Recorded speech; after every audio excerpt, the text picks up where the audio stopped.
আবার দুর্নীতি আবাস যোজনায় এবার পূর্ব বর্ধমানের খণ্ডকোষে অভিযোগ পাকা বাড়ি থাকা সত্ত্বেও শাসক দলের পঞ্চায়েত প্রধান মালতী সাঁতরার নাম রয়েছে আবাস তালিকায়।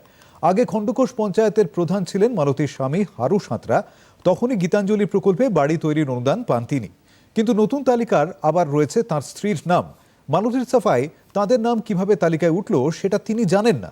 প্রধানের স্বামী বর্তমানে খণ্ডকোষে অঞ্চল তৃণমূল কংগ্রেসের সভাপতি। হারু সাঁতরার দাবি তিনি আবেদনই করেননি, বিডিওর কাছে নাম বাদ দেওয়ার আবেদন জানিয়েছেন তিনি। জেলা শাসক আয়েশা রানী জানান, আবাস প্রকল্পের সার্ভের পর পাকা বাড়ির মালিকদের নাম বাদ দেওয়া হচ্ছে। আমরা সঠিক জানতাম না, এটা 18 সালের লিস্ট ছিল, 18 কিংবা 11 সালে এরকম একটা লিস্ট ছিল। যখনই আমাদের নামটা আমরা এবারে দেখলাম, তখনই সঙ্গে সঙ্গে আমি অ্যাপ্লিকেশন করেছি বিডিওতে।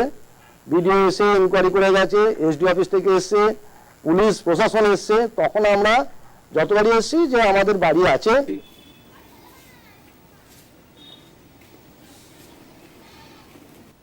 আমাদের অলরেডি সার্ভে টিম বেরিয়েছিল, যেগুলো পাকা বাড়ি পেয়ে গেছে ওগুলো সব বাদ দিয়ে দিয়েছে। এখানে কোনো কে কি ব্যক্তি আছে সেটা নেই, কার পাওয়ার যোগ্য সেটা দেখে আমাদের সার্ভেতে আমরা সিদ্ধান্ত নিচ্ছি। যেখানে যেখানে বেশি অভিযোগ আছে ওখানে আমাদের সুপার চেকিংটা হচ্ছে, যেখানে থানা থেকে লোক যাচ্ছে এবং সিনিয়র অফিসার এসডিও থেকে শুরু করে এডিএম থেকে শুরু করে সবাই এই যে যেখানে বেশি রকম অভিযোগ আছে সেই জায়গাতে সুপার চেকিং করে যারা ইনএলিজিবল যাদের বাড়ি রয়েছে সেগুলো পুরোটা আমরা বাদ দিই।